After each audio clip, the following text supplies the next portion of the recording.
Only 32 people have ever held the job, and it is not an easy one.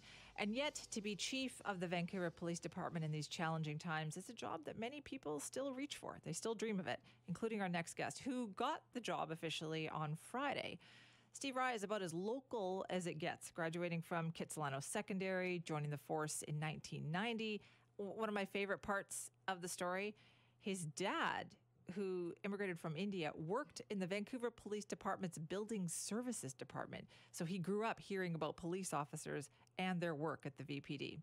So we know where he comes from, but what does that mean for the city and the police department? So let's get to know Steve Rye, the new chief constable of the Vancouver Police Department. Thank you and congratulations. Thank you very much, Simi. Thank you for having me here today. Did you always want to be a police officer?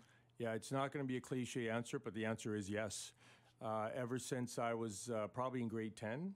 In grade 10 in those days, they put you in through those pamphlets of what do you like and all that and where your future career would be or could be. I always wanted to be either a police officer or in the Canadian Forces in some sort of officer. I was always about service and uniform, even back then. And is that what you heard, from your dad who worked in the building? Yeah, so my dad, you're 100% right. He would always talk about the police officers. He loved them. He thought they were great. They were good people, the women and men, the civilians, everybody. And he would bring those stories home.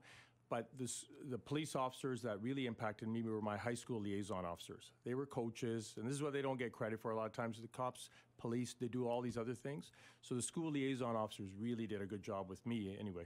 Okay, well, that's been a contentious issue the last few years, and you mentioned it right away. Yeah. So is that going to be one of your priorities? Well, the priority is the SLOs are back in the school. So far, I've heard nothing but positive things. I'm sure there's people that would like some adjustments. We'll listen. Like I said, we're going to listen. We're going to adjust wherever people want us to adjust, and we can. We're going to be open and transparent about saying we can't do this or we can do this. But I can tell you on a baseline, the school liaison program is a great program. I was a product of it.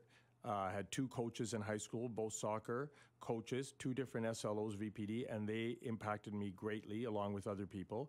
The SLO programs back when I was growing up and you were growing up, the East Van schools, the SLO programs were even more impactful. That's where, how we won the gang war in Southeast Vancouver in the 90s was in the schools. It wasn't on the streets. Yeah, there was gunfire in the streets and we,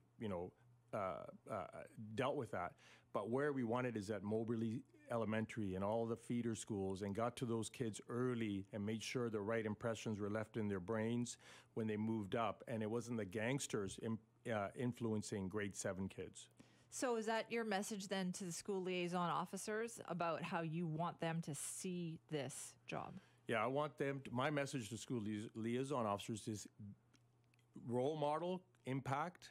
Get in there, floor hockey, basketball, whatever, camping trips, in between there, deliver messages that impact maybe some of the kids aren't getting at home or there's issues at home, identify issues and funnel them into the right social service areas where you can, because as police, we're kind of that intersection between, the cops, but also getting people that need help into the right streams. So, yeah, the SLO programs put good people in there and expect a lot from them. So let's talk about some of your priorities, because there's obviously going to be a lot of challenges in this job. Like, what do you see as those challenges that lie ahead for you? 3 challenges right off the top of my head. One is our people. So our people are very young. We have one of the youngest police forces in Canada. They're your kids, my kids. They're 23, 24 years old. They're frontline. Look at Lapu. They did a great job. The first responders were all young people. And they have tremendous courage and leadership. So it's a responsibility for me as the chief to make sure not only when we bring the right person in, right people in, that we're giving them the right supports behind the scenes, we're giving them the best training, the best equipment, but also we're protecting them from navigating the system. Policing has huge accountability, more than any other profession, and we're going to make sure that they're stepping into this critical role. It's a critical as soon as they put on that uniform, anything could happen. We're going to protect them at that end. But we're young police departments, so leadership skills, we got to make sure we have the right people in the right supervisory roles, the leadership roles. All the net around our front line is young to ensure VPD continues to be a great police department 10 years out, 20 years out, and the young people are succeeding to lead the city in the future. So that's one priority. The second priority is the community. We're going to listen to the community. We're going to do all that stuff. But, people, I think, expect a lot from the police. And policing in general is an overextended profession. What do you mean? We're doing everything, everything that's, the model itself hasn't changed since probably Peel's principles, the 1800s and all. And the 21st century police officer is now everything from a social worker to finding a place for someone to live, mental health, addictions, plus they're fighting crime, plus they're doing community. So, it's North America wide, probably globally, it's just a very overextended profession. So how do we support that? Is it more civilianization in some key areas? Is it asking partners in other areas of the system to advocate on their behalf to be better resourced so they can pick up some of the work? So that's a challenge to meet the community needs. It can't always be the police. But we're out there 24/7. I get it. But there's some adjustments that we have to make. And the third thing is besides is just core policing internally. Like, we're going to continue to innovate, but we got to focus on some core issues. Yeah, that was my next question. Then, what do you think the VPD can do better? Well, I think, we can do, every organization can do things better. We're going to try to be as transparent and upfront with information as we can. I think we're innovating on technology where our officers are well trained, they're diverse, our solve rate for homicides is the best in the country. But there's always things internally and externally.